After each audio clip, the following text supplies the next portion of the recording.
Bro ఇప్పుడు Pahalgam attack తర్వాత దేశం అయితే ఒక షాక్లోకి వెళ్ళిపోయిందని చెప్పాలి. సో దీనిపైన రివెంజ్ తీర్చుకోమని మొత్తం సోషల్ మీడియా అంతా కూడా ఏకపడేస్తున్నారు అనమాట ప్రభుత్వాన్ని.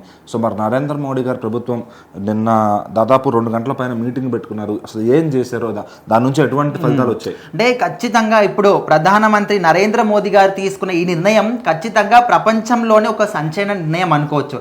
అయితే ప్రతి ఒక్క దేశానికి మధ్య ఖచ్చితంగా కొన్ని దౌత్య సంబంధాలు ఖచ్చితంగా ఉంటాయి. ఎందుకంటే కొన్ని వ్యాపారాల విషయంలో కావచ్చు, బిజినెస్ల విషయంలో కావచ్చు, ఎగుమతులు దిగుమతుల విషయంలో కావచ్చు, ఖచ్చితంగా ఒక దేశానికి మధ్య ఈ విధంగా దౌత్య సంబంధాలు ఉంటేనే ఒక డెవలప్మెంట్ కానీ అన్నిటికీ కూడా కొంచెం దోహదం పడుతుంది. సో అదేవిధంగా పాకిస్తాన్తోని ఇండియాకి అంటే మన వాళ్ళకి ఎలాంటి ప్రాబ్లం లేకపోయినప్పటికీ వాళ్ళతో పాటు వాళ్ళని వాళ్ళు ఇక్కడికి వచ్చినా కూడా వాళ్ళని మంచిగానే రిసీవ్ చేసుకుంటారు, వాళ్ళు బాగానే ఉంటారు, అంతా ఓకే.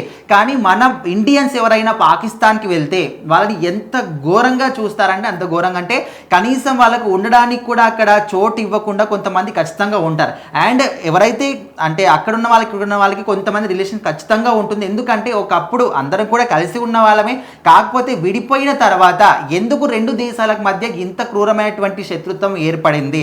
సో స్టిల్ ఇప్పటికి కూడా ఇండియన్స్ అందరూ కూడా మన అందరం కూడా ఇండియన్సే, మనం ఎప్పుడు కూడా కలిసే ఉండాలని కోరుకున్నప్పటికీ అక్కడ పాకిస్తాన్లో ఉన్న వాళ్ళు మాత్రం లేదు, మీరు మాకు ఖచ్చితంగా శత్రువులే, ఎప్పటికైనా కూడా మిమ్మల్ని మేము నాశనం చేస్తాము, ఇండియన్స్ని మేము నాశనం చేస్తాం అనే విధంగా అక్కడ ఉన్నటువంటి ఉగ్రవాదులు కానీ ముఖ్యంగా పాకిస్తాన్ ఉగ్రవాదులను ఎక్కువగా ప్రోత్సహిస్తూ ఉంటుంది, ఉగ్రవాద వ్యవస్థను ప్రోత్సహిస్తూ ఉంటుంది. అదేవిధంగా ఇప్పుడు జమ్మూ కాశ్మీర్లో జరిగిన ఈ యొక్క ఉగ్రదాడికి కూడా ఖచ్చితంగా పాకిస్తాన్లో ఉన్న వాళ్ళే కారణం అనే విధంగా వాళ్ళే స్వయంగా ఒప్పుకోవడం జరిగింది. సో మరి దీనికి రీజన్గా ఇప్పుడు మాత్రం మన ఇండియన్ గవర్నమెంట్ ఒక సంచలనమైన నిర్ణయం తీసుకోవడం జరిగింది.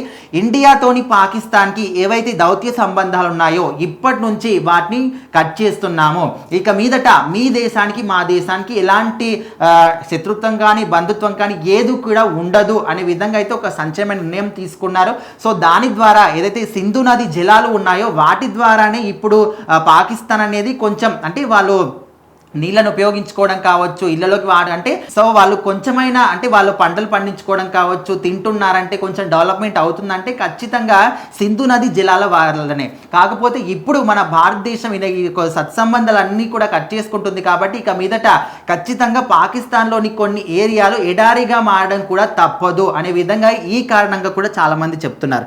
అదేవిధంగా ఇప్పటి వరకు ఎవరెవరైతే పాకిస్తానీయులు మన ఇండియాలో ఉన్నారో వాళ్ళందరూ కూడా 48 గంటల్లో ఇండియాని వదిలేసి వెళ్ళిపోవాలి, ప్రత్యేకమైన వీసాలు కూడా మేము క్యాన్సిల్ చేసేస్తున్నాము, హై కమిషన్ కూడా ఇండియా నుంచి పాకిస్తాన్కి వెళ్ళిపోవాల్సిందే, ఇక మీ దేశానికి మా దేశానికి ఎలాంటి సంబంధం కూడా లేదు అనే విధంగా అయితే వాళ్ళు నిక్కట్టుగా చెప్పారు. సో మరి ఇక మీదట పాకిస్తాన్కి ఇండియాకి ఎలాంటి సంబంధం కూడా ఉండదు.